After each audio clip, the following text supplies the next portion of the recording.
Hello and welcome to the Diamond Beach Show with the Apex Warriors all out there. Hope you're all doing well. 2025, we are here live in the place. It won't be live when you see it, but that's just the way things go. We're going to be talking about the 90s. We're going to be talking about my journey, my particular journey, how I came into the music business. We can call it that. The industry is a business. And those who support music, you're part of the business, you're part of the industry somewhat, a slight way. And I'm going to talk about it in a way that maybe some of you will understand, some of you won't always understand everything I'm saying, but I'm going to be talking about technology and how technology came about. I saw it develop and grow. It was there before I was born. It was there in the 60s. We had electronics. Electricity is part of technology. It's used in everyday life, from using your washing machine, your iron, that has got electricity, it's got some technology in there. So it's not something that's far removed from our everyday life. Our households have so much technology. And in the field that I decided to go into, which was music, there's a lot of technology and a lot of leaps and bounds that technology decided to go down and explore these avenues. From microwaves, we can look at that in the household. We can look at transistors and transistor radios. We can look at televisions. We can look at satellite, and we can look at the development of communication and the data transfer and peripherals that we use now. We have USB, which stands for Universal Serial Bus. We have SCSI that was once used, floppy disk. These were used, ADAT, tape cassette, vinyl. These were all parts of technology, and they're also a way of recording history and entertainment and our lives as well. As you can see now, I'm using technology. We're using computers ever more, and they're becoming faster and more powerful. We have now the introduction of AI. So in the 90s, we didn't have all of these things, but we had the development of them. We had PCs, we had computers. We didn't have so many laptops, and we didn't have iPads at that time. We had mobile phones really just about coming onto the market in the late 80s, early 90s. We saw the beginning of everybody then becoming a consumer of this technology, which is communication. And music deals with communication, it deals with entertainment as well. And my journey has always been to look at the fast pace of the industry and to see how I can be part of that. And I've used technology, I've used editing, I've used my brain, I've used my skills, I've used my talents even. I've even used education as a way to develop my skills within that field. And you can ask yourself, well, what is he really talking about here? Well, I'm talking about everyday life. We're talking about everyday people, and musicians are everyday people. We mingle in with the crowd, and we're also fans of other entertainers. So we are everyday people, just like yourself. We're fans. We watch stuff on television. We see celebrities. We see things that we might desire to go and purchase. Whereas with me, it's more to do with technology. I'm always looking at technology, how I can then tap into that world and gain some experience and some knowledge from it.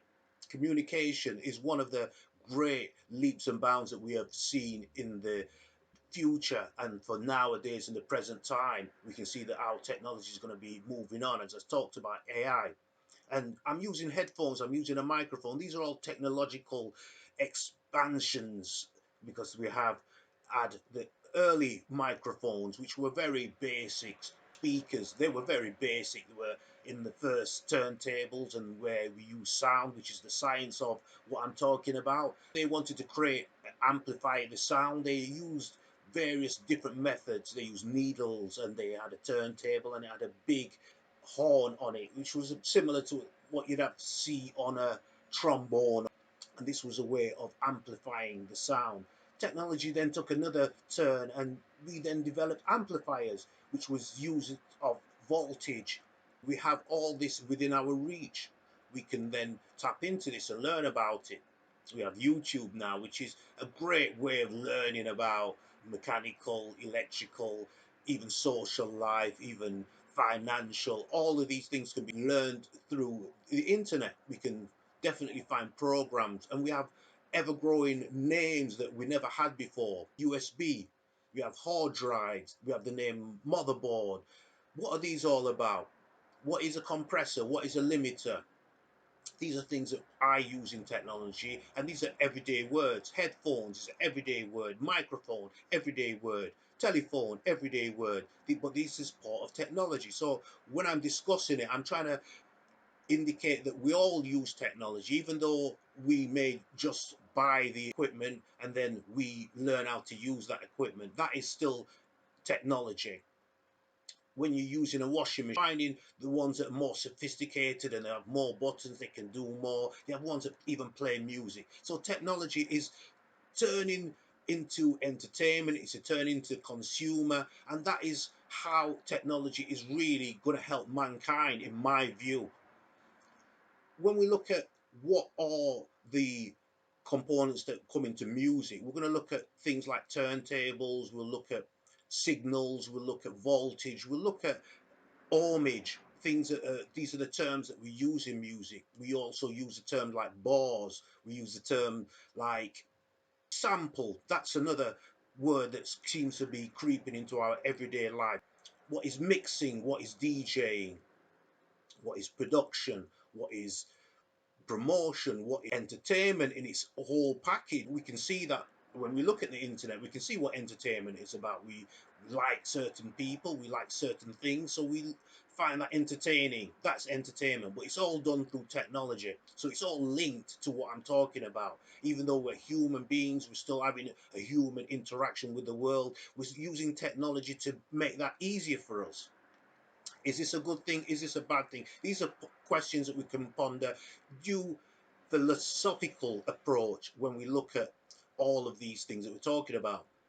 And philosophy is something that I'm quite interested into, and I like to talk about my own philosophy. I can talk about other people's philosophy in way, and I can listen to what they believe, and then I can take that in and process it and probably give it in my own words. Said in the 90s when I got into music, we started off on the sound systems. Speaker boxes were the go to pieces of equipment, so a turntable. And I saw how technology was moving on. And I wasn't the first, and we weren't the first people to use like things like Technics turntables, which are the industry standard for DJ on with vinyl. And even with CDs now, people use Technics because it's a well-known brand. Yamaha, Korg, these are all great brands. Jouno, Philips, another great brand, Samsung, and there's other brands that are now coming out. We see Behringer, we see Allen and Heath. You can use them in your home, you can use them in home studios, you can use them out as PAs, looking at public address systems. This is different from a sound system, but it's similar. A studio is different from a radio station, but they're very similar. A radio station would be very similar to a TV station, but the TV station is obviously going to be broadcasting pictures, so they're going to have different technology within that studio. Can you work in any of those studios? Well, yes, you can, but you need training. And in the logical side, you need a lot more training and a lot more education. So you couldn't just jump from one industry straight into the other and expect to dominate that industry. This could be same for a singer. A singer is not going to automatically become a great DJ or MC, as you might call them. But an MC can become a great singer. We see that now, and we see a lot more sing-jays in the dancehall scene. And when I talk about the dancehall scene, I talk about it from my perspective, from the 90s, and I talk about it from today's perspective. Because in today's perspective, we've got a lot more access to these artists. We know who they are, we read about them, we see them performing.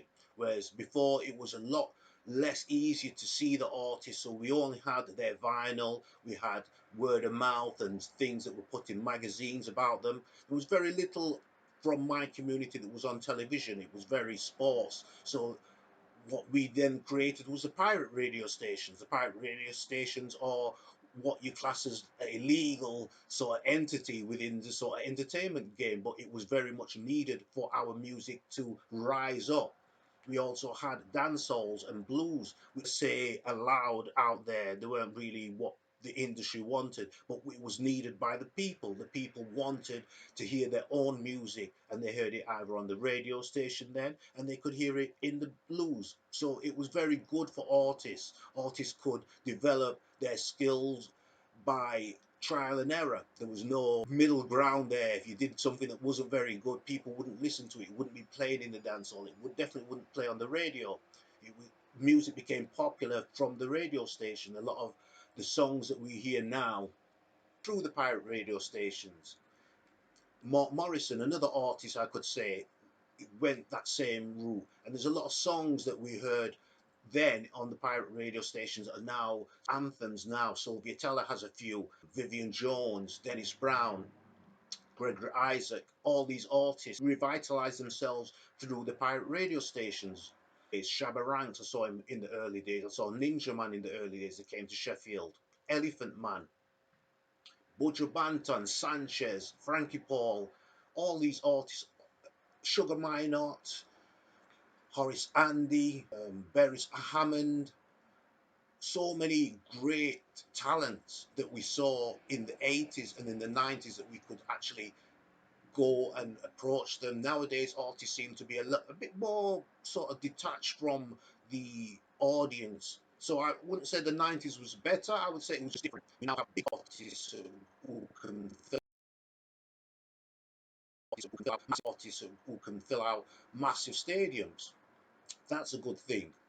We didn't have that as much then. We would have more a collective of artists. I remember seeing Youth Man Promotion back in the day when there was Sugar Minot, Triller U, Daddy Freddy, Black Orang, but there were so many on that night, and it was such an entertaining. But there were so many on that night, and it was such an entertaining the atmosphere going because the artists before them had come up and got the audience going, so they wanted to not do it as better, but do it as good as that artist, and it was a collective vibe. And I've seen many sounds do that. Black Scorpio, King Jammies, similar, very, very similar, where they had a lot of artists, um, Admiral Bailey, Little John, so many artists I'm trying to remember. Little Kirk from then, he was big artists, these were big artists, Risto Benji, Lecturer, Papa San, Lieutenant Stitchy. These are the artists that people were really wanting to hear more of. Frankie Paul was just coming into the industry. Beres Hammond was a veteran, even though he was very young at that time. But he had moved and worked with the big artists, Freddie McGregor, Dennis Brown, and Gregory Isaacs. These were the major artists at the time. Bob Marley, the Wailers. We can talk about Desmond Dekker. These are artists that people really loved and admired their music. And when they came to this country or to these shows, they had sellout gigs and performances were very, very memorable.